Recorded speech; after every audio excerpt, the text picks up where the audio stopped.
vai para a sanção presidencial, o pacote anticrime do ministro da Justiça e Segurança Pública aprovado pelo Senado.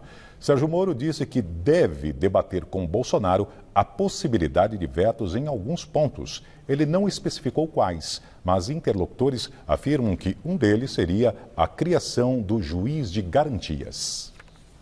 As medidas foram aprovadas pelo plenário do Senado após meses de idas e vindas e de discussões no Congresso, consideradas derrotas para o ministro da Justiça e Segurança Pública, Sérgio Moro, que encabeçava a ideia.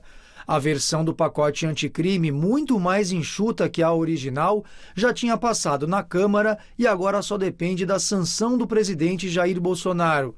Foram várias mudanças em relação ao projeto original. Foi derrubada, por exemplo, a proposta que tratava do chamado excludente de ilicitude, que seria a permissão para que agentes de segurança pudessem agir em confrontos, inclusive em casos de mortes, sem que fossem considerados culpados.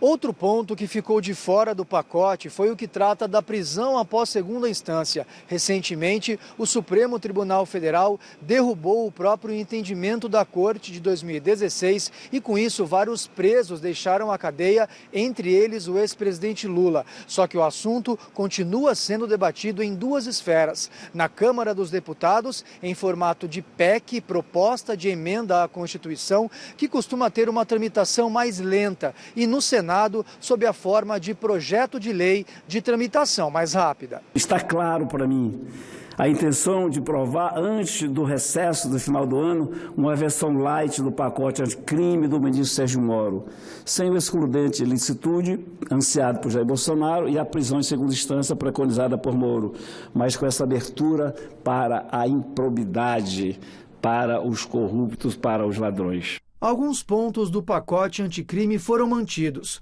O texto cria, por exemplo, a figura do juiz de garantias, responsável por instruir, mas não julgar o processo. Moro era contra esse artigo e pode ser vetado pelo presidente Bolsonaro.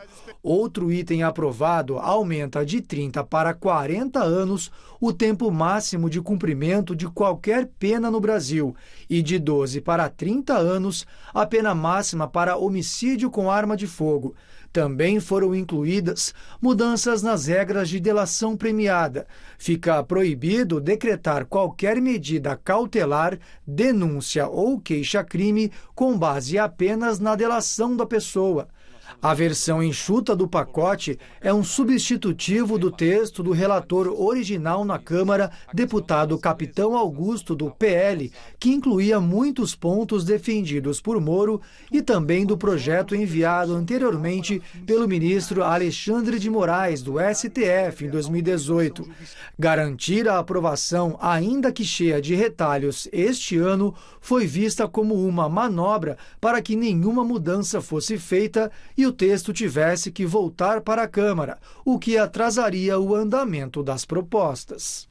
Conseguimos aprovar em tempo recorde, em praticamente 48 horas, o pacote anticrime, tendo aval, inclusive, do ministro da Justiça, que pese queria avançar no texto, entendeu que esta é uma casa política, que o projeto chega de uma forma e não necessariamente sai desta forma, porque aqui nós temos que atender, obviamente, ao posicionamento diferente de cada um dos colegas. Essa proposta originalmente apresentada pelo Executivo tinha como foco a redução de direitos e garantias penais, matérias que são extremamente importantes, que foram, felizmente, retirados do pacote originalmente chamado de pacote Moro.